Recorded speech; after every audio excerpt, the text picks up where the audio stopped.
Subscribe करें और bell दबाएं ताकि कोई खबर रह न जाए। सिद्दीक, आपके पास क्या खबरें? एक तो ये 18 रुकनी काबीना, क्या ये एक पहला मरहला है, इसको एक्सटेंड भी किया जा सकता है? फिर मुआवन खुसूसी के तौर पर जो नाम सामने आए, आप क्या बताएंगे? जी बिल्कुल, इनको एक्सटेंड भी किया जा सकता है और इब्तदाई तौर पे तो अब काबीना ने हलफ उठा ली है, तो जो है वो नाम जारी उसका पोर्टफोलियो जो है वो दिया जा रहा है और उसके बाद ये पार्टी आएगी कि इसके पास कौन सी वजारत जो है वो चीजें आई हैं, लेकिन ऑफिशियली कुछ ही देर में आ जाएंगी। और जहाँ तक इससे पहले बात काबीना क्या इससे बात में निगरान काबीना किया जब पाकिस्तान।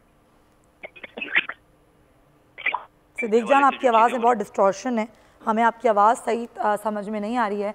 आपको हम रिकनेक्ट भी कर लेते हैं, जब तक हम वक़ार हसन साहब से बात कर लेते हैं। वक़ार हसन साहब, अभी जो आपने आखिर में बात की कि पहली बार ऐसा हो रहा है कि निगरान सेटअप पे इतनी बात की जा रही है। ऑब्वियसली इस मुल्क ने बहुत से निगरान सेटअप्स देखे, लेकिन कभी इतनी डिस्कशन नहीं की गई। उसकी वजह ये जो अभी मुश्किल हालात हैं मुल्क के, ख़ासकर मुआशी तौर पर, ये वजह है या कुछ और भी आप सूरत हाल देखते हैं? तो इनके ऊपर जिम्मेदारी कितनी होगी, उसको आप किस तरह देखते हैं? ये तो विद इन पाकिस्तान है और खिते में भी देखें तो बड़ी मेजर चेंजेस आ रही हैं। We had so Jalil was में डेफिनेटली वी लुकिंग एट उनकी एक्सपर्टीज रही है फॉरेन अफेयर्स में, सेक्रेटरी खारजा भी रहे हैं और बड़े इंपॉर्टेंट कैपिटल्स में उन्होंने सर्व किया एज एम्बेसडर, तो वो भी एक फैक्टर से सिक्योरिटी है। And then definitely economy probably top पे है। अभी SIFC का क्याम आया, डेफिनेटली मिलिट्री भी हेल्प कर रही है अपनी जो भी एक्सपर्टीज है, ताकि एग्रीकल्चर है, IT है, देन कम्युनिकेशन है, मिलिट्री टेक्नोलॉजी है और माइनिंग है। तो ये शोबा जात है जिसमें पाकिस्तान बिल्कुल टेक ऑफ कर सकता है। तो उस लिहाज से आई थिंक जो है डेफिनेटली मोर देन जो नॉर्मल एक केयर टेकर गवर्नमेंट होती है, इसलिए इस पर डिबेट भी हुई है। लेकिन कोशिश यही की गई कि एक पोलिटिकल हो, न्यूट्रलिटी भी नजर आए और फिर जो टेक्नोक्रेट्स हैं जो या ट्रू प्रोफेशनल्स हैं वो सामने, इसमें आप देखें काफी सारे लोग PhD फील्ड में, तो ये बड़ी खुशाइन चीज है कि ये अल्लाह करे एक्सपेरिमेंट कामयाब हो और पाकिस्तान को एक अच्छी हालत में अगली गवर्नमेंट के हवाले किया जाए। डेफिनेटली यही दुआ है सबकी। आप हमारे साथी रहिए। वक़ार हसन साहब हमें ज्वाइन करें, सीनियर सहाफ़ी तज़कियाकार आमिर ज़िया साहब। आमिर साहब, निगरान वफाकी काबीना ने आज हल्फ उठा लिया। जो नाम आम सामने आए इसमें डॉक्टर शमशाद अख्तर का नाम है, सरफराज बुख्ती का नाम है, जलील अब्बास जिलानी हैं, lieutenant general retired Anwar Ali Haider हैं। आप कैसे देखा आपने इस वफाकी काबीना को? देखिए, एक तो बहुत सारे वो नाम जो गर्दिश में थे तो हम देखते हैं कि वही नाम जो है सामने आए हैं और के मुतालिक ज़ाहिर है कि कहते हैं ना कि एक जो पहला रद्द-ए-अमल आया जिसमें अनवारुल हक काकड़ के नाम के ऊपर आप देखें कि ओवरवेलमिंग लोगों ने सपोर्ट किया, चाहे वो सियासी हों, चाहे वो मीडिया से ताल्लुक़ रखने वाले हों, अवामी हल्के हों, सिविल सोसाइटी हो। तो उसी तरह मैं समझता हूँ कि ये जो काबीना है इसमें ज़्यादातर नाम ऐसे ही हैं कि जो मुतनाज़ा नाम नहीं है। अब ज़ाहिर है कि हर शख्स को किसी एक दो लोगों पर इतराज़ हो सकता है, तो ज़ाहिर है कि सबको खुश नहीं किया जा सकता, लेकिन जैसे आपने फरमाया कि शमशाद अख्तर साहिबा जो है एक पहले भी निगरान वज़ीर ख़जाना के इन्होंने फ़राइज़ अंजाम दिए हैं, बतौर गवर्नर स्टेट बैंक इनकी ज़बरदस्त खिदमात रही हैं और ये वो शख्सियत हैं कि जो अच्छी तरह से मतलब है कि मल्टीलैटरल जो हमारे लैंडिंग इदारे हैं उनसे डील कर सकती हैं, माजी में किया है, उनके साथ इन्होंने खिदमात अंजाम दी हैं। इनका एक बड़ा लॉन्ग कैरियर रहा है बैरून मुल्क काम करने का, तो ये बड़ा एक मैं समझता हूँ कि मजबूत नाम है। और वो कहते हैं ना कि जो हमारे पास चैलेंज है कि जी हमें हर हालत में इम्प्लीमेंट करनी है, मतलब है IMF की शराइत को, क्योंकि हमारे पास कोई और चॉइस नहीं है पाकिस्तान के पास। तो मैं समझता हूँ कि और फिर इनकी पॉलिटिकल लीनिंग जो है वो सबको पता है कि गैर जानिबदार शख्सियत है। इन्होंने परवेज मुशर्रफ साहब के दौर में ये पाकिस्तान की पब्लिक लाइफ में सामने आई थी और उसके बाद जब जब इनको एक्सपोजर मिला, चाहे वो प्राइवेट सेक्टर में चाहे गवर्नमेंट में, तो शमशाद अख्तर साहिबा ने एक बड़ा एक रिमार्केबल किया है। फिर इसी तरह जो दीगर नाम आए, जलील अब्बास जिलानी साहब का एक मोहतरम नाम है और दीगर जो लोगों के नाम आ रहे हैं, तो मैं भी पढ़ रहा हूँ कि अदाकार जमाल शाह, मुर्तज़ा सुलंगी साहब, अनीस अहमद, मिशाल मलिक का नाम जो है बहुत दिलचस्प नाम है, कश्मीर कॉज के ऊपर। ये बड़ी एक मजबूत और तवाना आवाज है और इनको ह्यूमन राइट्स का अगर इनको कलमदान सौंपा जाता है किसी नौयत से तो बहुत मेरे ख्याल में जबरदस्त आप कहने का दाम होगा। और ये नाम आ भी रहा है सामने उनका कि वो मुआवने खुसूसी होंगी, बड़ा इंसानी हुकूक। आप मेरे साथ ही रहिएगा। हमें नसरुल्लाह मलिक साहब भी ज्वाइन करे, तज़कियाकार। नसरुल्लाह साहब, ये 18 रुकनी वफाकी काबीना, निगरान वफाकी काबीना, जिसमें बड़े अहम नाम शामिल हैं, मुल्क के ऐसे वक्त पे है जब मुआशी बड़े चैलेंजेस दरपेश हैं, तो उस सूरत हाल को देखते हुए आपने कैसे देखा इन नामों को जो निगरान वफाकी काबीना में शामिल है? देखिए, मैं समझता हूँ कि अगर सरफराज बुगटी साहब के नाम के अलावा जितने लोग हैं वो एक्सपर्ट्स हैं और अपने अपनी फील्ड के अंदर जिनकी अपनी नुमाया खिदमात हैं, इस लिहाज से तो एक बड़ी मुनासिब जो है वो निगरान काबीना अनाउंस की गई है। अगर देखा जाए सरफराज बुगटी साहब का एक अपना किरदार है बलूचिस्तान के मसाइल के हवाले से, और जो मुल्क को इस वक्त अमन अमान की सूरत हाल दरपेश है, तो मैं समझता हूँ उस हवाले से एक बड़ा अहम फैसला है। मुर्तज़ा असलंगी साहब एक सीनियर साथी, सीनियर तजियाकार हैं, बैनुल-अक़वामी नशियाती इदारों के साथ वाबस्ता रहे हैं। अनीक अहमद साहब हैं, एक बड़ा नाम है मजहबी प्रोग्राम के हवाले से, उन्होंने पाकिस्तान में खासी शोहरत की कमाई और उन्होंने एक बड़े ही मैं समझता हूँ सादा और बड़े एक वज़ादार किस्म की शख्सियत हैं। मिशाल मलिक का जो बताया जा रहा है कि वो मामले खुसूसी होंगी, मैं समझता हूँ ये अक़वाम आलम के लिए भी एक पैगाम है कि पाकिस्तान इंसानी हकूक़ के हवाले से कश्मीरियों पर होने वाले मजालिम को भी पूरी दुनिया के सामने रखना चाहता है, और पाकिस्तान के अंदर भी इंसानी हकूक़ की अगर पामाली है तो हुकूमत उस पर संजीदा भी है, और हुकूमत उसको बड़ी जो है आईनी हाथों से निपटना चाहती है, जो भी लोग इस हवाले से इसमें मुलव्वस पाए जाते हैं। गोहर एजाज एक सनतकार हैं, एफ्टमा के चेयरमैन रहे हैं, पहले भी वो मुख्तलिफ खिदमात सर अंजाम दे चुके हैं। फिर उमर साहब पाकिस्तान की इंफॉर्मेशन टेक्नोलॉजी में एक बड़ा नाम है। शमशाद अख्तर साहबा की बात की जाए तो स्टेट बैंक में उनकी जिम्मेदारियां, फिर मुल्क के अंदर उनकी इकानमी के हवाले से एक बड़ी वाज़ेह उनकी सोच पाई जाती है। तो बड़ी एक बैलेंस किस्म की काबीना है, और मैं समझता हूँ कि काबीना को इलेक्शन की तैयारी के साथ साथ इलेक्शन के मामलात के अलावा जो डे बाई डे मैटर्स हैं मुल्क के अंदर, इस वक्त खासे मसाइल हैं। लॉ एंड ऑर्डर का मसला है, डॉलर की परवान जो है वो तेजी से जारी है, उसको रोकना एक मसला है।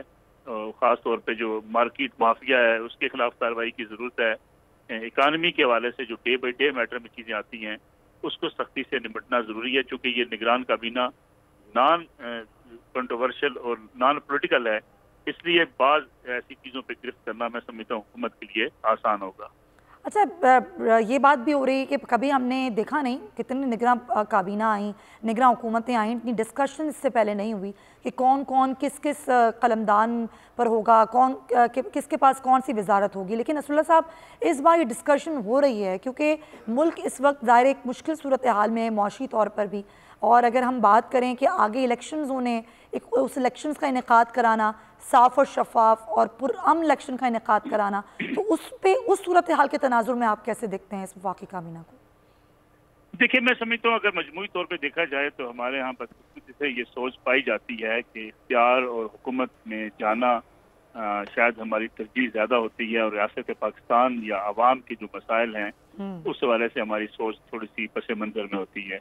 तो मैं समझता हूँ इस बार चूंकि निगरान काबीना अनवर काकड़ साहब की सरबराही में है, काकड़ साहब से भी लोगों की यही तवक्कुआत हैं कि जिस तरह वो एक धीमे इंसान है, मुहब्बे वतन है, नॉन कंट्रोवर्शियल हैं, और वो और उनकी टीम जो है खास तौर पे इन अहम जो चीज़ें हैं इस पर उनके बोल्ड स्टेप भी होने चाहिए और अहम फैसले भी होने चाहिए। और अगर एक्सपर्ट मुख्तलिफ वजारतों के कलमदान उनके पास होंगे तो उनके लिए आसानी होगी। लेकिन बदकिस्मती से हम सियासी हुकूमतें रहीं या आमराना द्वार रहे, उसमें हमने देखा कि जो एक्सपर्ट्स हैं, प्रोफेशनल्स हैं, उनकी राय को इतना कदर की निगाह से नहीं देखा गया, ना उनके इनपुट को हुकूमती पॉलिसियों को का हिस्सा बनाया गया। ये शिकवा आपने देखा होगा, कभी चैम्बर्स ऑफ कॉमर्स करते नजर आते हैं, कभी FCCI नजर आती है, कभी मुल्क इकोनॉमिस्ट करते हुए नजर आते हैं। तो मैं समझता हूँ कि अगर एक्सपर्ट्स को दिए जाएंगे कलमदान, उनके जिम्मे उनकी पेशेवराना सलाहियतों से फायदा उठाया जाएगा तो हुकूमत की कामयाबी भी होगी और पाकिस्तान के जो मसाइल हैं उससे निकलने में भी हमें आसानी होगी। तो बता इलेक्शन, आपकी बात दुरुस्त है, इलेक्शन तरजीह होनी चाहिए हुकूमत की। इलेक्शन प्रोसेस को बेहतर बनाना, इलेक्शन के दौरान शफाफियत को मद्देनजर रखना और मुल्क के अंदर एक ऐसा माहौल बनाना कि लोग पुरअमन और पुरसकून तरीके से इंतखाबात में हिस्सा ले सकें, ये भी निगरान हुकूमत की बड़ी अहम जिम्मेदारी होगी। बिल्कुल नसरुल्लाह साहब, हमारे साथ ही आप रहिएगा। नज़ीर लगाई साहब से ही बात करते हैं। लगाई साहब, ऐसी सूरत हाल जिसमें इलेक्शंस वक्त में हों, इलेक्शन साफ़ और शफाफ हों, किसी को उस पर एतराज़ ना हो, पुरअमन इलेक्शंस का इनेकाद कराना डेफिनेटली एक जिम्मेदारी है निगरान सेटअप की, इस पर आप क्या कहेंगे? पहली बात यह है कि इस सेटअप पर बहुत कम सवाल उठाए जाएंगे, यानी ये नहीं कहा जाएगा, कम अज कम पूरी ठोस जिम्मेदारी से ये बात की जा सकती है कि वजीर आजम और इस काबीना में जिन लोगों के नाम हमारे सामने आए हैं इन लोगों में से कोई भी किसी के लिए धांधली करने के बारे में सोचेंगे, मुझे नहीं लगता है। इवन बहुत कम लोग हैं वैसे भी सियासी उससे, लेकिन मुझे ये है कि मैं समझता हूँ कि इवन सियासी हैं सरफराज बुख्ती, उनके बारे में भी मैं ये कह सकता हूँ कि वो किसी ऐसे अमल में मुलविस हो सके। ना कोई और वजीर ऐसा होगा जो बरह रास्त या बिलवास्ता किसी भी तरीके से किसी धांधली के अमल में शरीक हो। हाँ, लेकिन एक जरूरी बात यह है कि क्या इलेक्शन के लिए आप जो वक्त है आइन के तहत दिया हुआ उसको फॉलो करते हैं, इसलिए कि आइन ने आपके सामने 90 दिन की एक शर्त रखी है। अब पिछली काबीना ने जाते जाते एक कॉमन उसको जो मुश्तरका मफादात की काउंसिल है उसका इजलास बुलाकर इनसे कहा गया कि जनाब ये मुर्दमशुमारी भी नोटिफाई हो रही है और साथ में आप हल्का बत्तियां और उसके इंतखाबी फहरिस्तों की तैयारी करें। तो इस पर जो है वक्त लेने की बात हो रही है और ख्याल किया जा रहा है कि इसमें ताखीर हो जाएगी। देखें, बाद दफा ऐसा होता है लोगों के लिए बहुत ज्यादा मसाइल भी होते हैं और बहुत से अहम लोग मजहबी फराइज भी नहीं अदा कर पाते हैं और उसको भी फॉलो नहीं करते हैं, तो उसके लिए एक्सक्यूज खुद मजहब में भी निकल आते हैं और वो उसमें दिए भी जाते हैं। यानी शदीद भूख की हालत में क्या आप कर सकते हैं, और अगर आप ठीक तौर पर बंदा नहीं है तो इबादत कैसे कर सकते हैं। तो ये सारी चीजें हैं मौजूद। इसी तरीके से हम आइन में भी ये चीज देखते हैं। अगर आइन की एक चीज है और हम उससे एक हद तक ये डिबेट कर रहे हैं कि जनाब फलां प्रॉब्लम की वजह से हमें इस आइन की इस शिक से जो है इनहराफ करना पड़ रहा है, इसलिए कि ये शिक तो लाजमी है कि 90 दिन के इलेक्शन होने चाहिए और ये शिक भी लाजमी है कि आपके जो भी इंतखाबात हों वो नई फहरिस्तों के मुताबिक हों और नई हल्का बंदियों के तहत हों और नई मर्दमशुमारी के तहत हों। तो ये भी एक शिक है। अच्छा, ये शिक जब है तो आपको दोनों पर अगर इस वक्त अमल करना है तो ये तो आपको डिविएट करना पड़ेगा, एक को आपको ड्रॉप करके दूसरे को अपनाना पड़ेगा। मैं नहीं कहता हूं कि जनाब ये सारा काम जो है आपको हर हालत में पूरा ही करना चाहिए, ना हमारा ये मकसद है कि हम इस तरह की बात करें, लेकिन हमारी ये ख्वाहिश है कि अगर इलेक्शन कमीशन चाहे और तो वो ये हल्का बंदियां भी कर सकता है और उसके अलावा फहरिस्तें भी तैयार कर सकता है, इंतखाबी फहरिस्तें, और उसके साथ साथ इलेक्शन भी करा सकता है और मुतय्यना मुद्दत के तहत भी करा सकता है। लेकिन ये सवाल फिर उठ जाएंगे कि जनाब ये जल्दबाजी में किया गया और इसमें ये मसला पैदा हो गया और फलां जो है उसने मुतासर करने की कोशिश की और फलां बंदा जो है वो इलेक्शन में फलां मामले में मुलविस है। तो इस तरह के सवाल भी उठ सकते हैं या उठेंगे। तो आप इलेक्शन करवाएं। मैं किसी को भी ये मशवरा तो नहीं दूंगा कि आप आइन से डिविएट करें, आइन को आप जो है वो एब्रोगेट करें या आइन को सबवर्ट कर दें या आइन को बाइंड में रख दें। तो मैं तो बिल्कुल इस बात के हक में हूँ कि आइन पर हर सूरत अमल होना चाहिए, लेकिन अगर आइन की दो शिकें आपस में मुतजाद हो जाएं तो फिर आपको अपनाना होगा और फिर उसके बाद जब नई असम्बली आएगी तो उसकी वैलिडेशन कर देगी जनाब ये मजबूरी की वजह से ये हुआ था, लिहाजा हम इस रास्ते से यूं गुजरे हैं और इसको कबूल किया जाए। लेकिन एक मामला ये है लगाई साहब, सॉरी टू इंटरप्ट यू, कि इस बार इस निगरां जो सेटअप है उसको महदूद इख्तियारात कानून साजी के ज़रिए दिए गए हैं। तो इन महदूद इख्तियारात में रहते हुए ये जो निगरां सेटअप है ये किस तरीके से मामलात को आगे चलाएगा, ख़ासतौर पे मुआशी मामलात की अगर हम बात करें तो? मैं समझता हूँ कि मुल्क की मैशत जो है उसकी हालत ठीक नहीं है और मसाइल मौजूद हैं और उन मसाइल की वजह से हमारे यहाँ जिस तेजी से बेरोजगारी, गुर्बत, अफलास, नादारी और उससे वाबस्ता जितनी मुसीबतें हैं, क्राइम्स आपस में हीनियस क्राइम्स हो रहे हैं जो अभी रिपोर्ट हो रहे हैं, जो रिपोर्ट नहीं हो रहे हैं उनकी क्या सूरत हाल होगी। तो ये भी एक बहुत बड़ा मसला है। उसकी वजह यह है कि हमारी इकनॉमी की हालत ठीक नहीं है। लेकिन मैं ईमानदारी से ये महसूस करता हूँ कि जो वज़ीर खजाना आई हैं उनके अंदर एक इंतजामी सलाहियत, मईशत का इंतजाम बेहतर करने की सलाहियत मौजूद है और वो इससे पहले अपनी मुख्तलिफ हैसियतों में जो काम करती रही हैं बतौर गवर्नर स्टेट बैंक, हमने कभी भी ये नहीं सुना कि उनकी तरफ से फलां चीज जो है वो गलत हो गई थी और उसने फलां चीज जो है वो बयान द लॉ की थी। वो इस तरह से नहीं है, वो चीजों को फॉलो करती हैं। उसके पीछे नताइज हासिल करती हैं, और बतौर वजीर भी उन्होंने बहुत अच्छी कारकर्दगी दिखाई। मईशत संभाली जा सकती है, अगर इंटेंशन होगी तो इंटेंशन तो हम समझते हैं कि इनकी जरूर होगी, क्यों नहीं संभालेंगे। बिल्कुल सही, और जाहिर है वो तो वही करेंगे जो सेटअप पिछली हुकूमत देखी गई, उस सेटअप को आगे चलाना है। इंतखाबात के लिए माहौल बनना शायद, उसके लिए पहले डिजिटल मरदमशुमारी का मामला है, फिर डीलिमिटेशन का मामला है। इलेक्शन कमीशन कह चुका है कि इसके लिए एक सर्टेन टाइम रिक्वायर्ड होता है, तो उसमें ज़ाहिर है ये काम तो इलेक्शन कमीशन का है। असल काम तो इलेक्शन कमीशन ने करना है, निगरान सेटअप में सिर्फ निगरानी करनी है मामलात की। निगरान सेटअप में माजी में सबसे बड़े प्रॉब्लम्स ये रहे हैं सुमैया के पॉलिटिकल लोग ही केयरटेकर कैबिनेट्स का हिस्सा रहे हैं, पॉलिटिकल लोगों के नॉमिनीज रहे हैं। इस कैबिनेट में मैंने आपको पहले बताया कि एक सरफराज बुगटी के अलावा कोई पॉलिटिशियन नहीं है। मुर्तजा सोलंकी साहब आप जानती हैं कि जब तनकीद करने पर आते हैं तो किसी को नहीं छोड़ते, इन्फॉर्मेशन और डिसइंफॉर्मेशन की बात होती है तो वो किसी को स्पेयर नहीं करते। उनके नजरियात, उनके ओपिनियंस के हवाले से मीडिया के लोग आगाह हैं।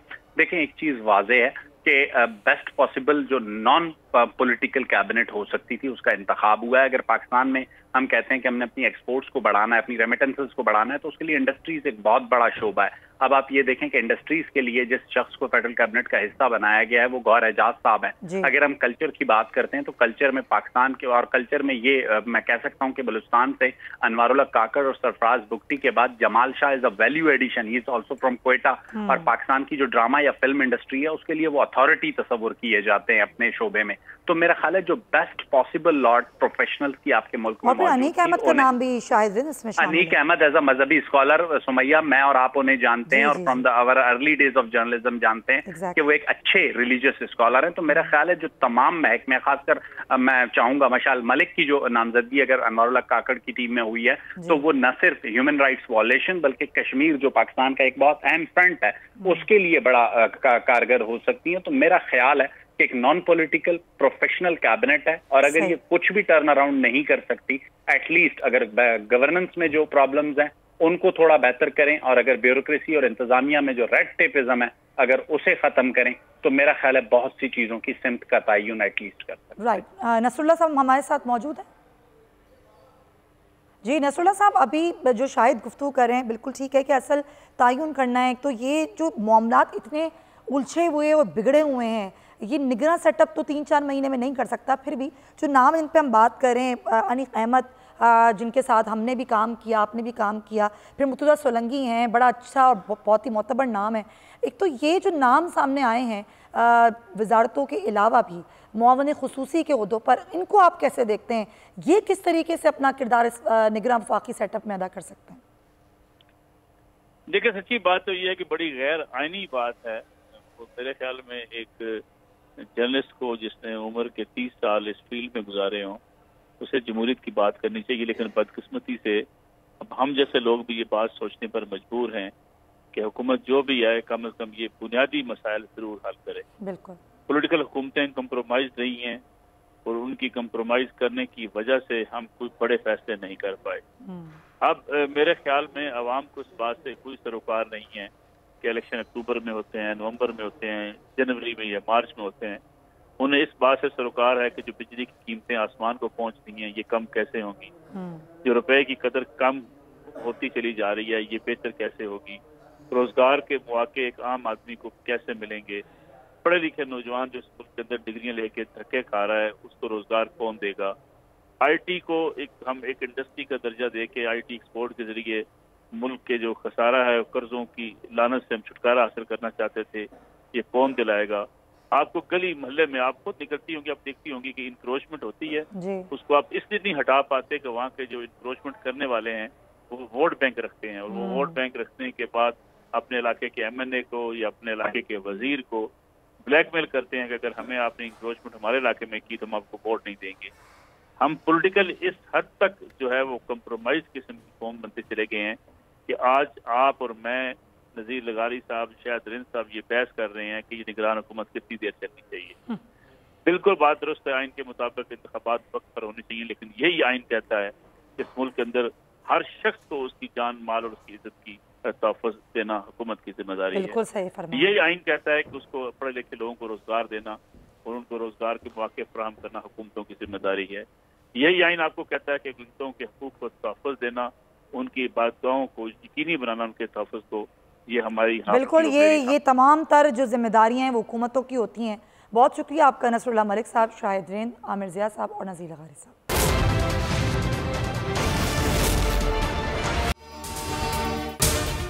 अगर आपको ये वीडियो पसंद आई है तो सब्सक्राइब करें और बेल आइकन पर क्लिक करें। आप लोग इस मुल्क पाकिस्तान में आजाद हैं। सहाफती उसूलों पर कारबंद बोल न्यूज ने रखी रिवायत बरकरार। बोल न्यूज की जानिब से देखने वालों को यौम आजादी की बेहद मुबारकबाद। मुल्क भर से जश्न आजादी की तकरीबात बोल ने दिखाई अपनी स्क्रीन पर। पाकिस्तान के 76वें यौम आजादी का जश्न बोल ने सुनाई पाकिस्तान जिंदाबाद के नारों की गूंज। बोल की सबसे बड़ी ट्रांसमिशन में पाकिस्तान का नाम रोशन करने वालों ने दिए कौम को पैगामात। बेपनाह मुश्किलात का सामना करके इस मुल्क को हासिल किया। आजाद कौमों को बहुत सी कुर्बानियां देनी पड़ती हैं। 76 वालियों में आजादी का दिन जोश खरोश के साथ मनाया, क्योंकि जिंदाबाद पाकिस्तान ये है बोल की पहचान। सब्सक्राइब करें और बेल दबाएं ताकि कोई खबर रह न जाए।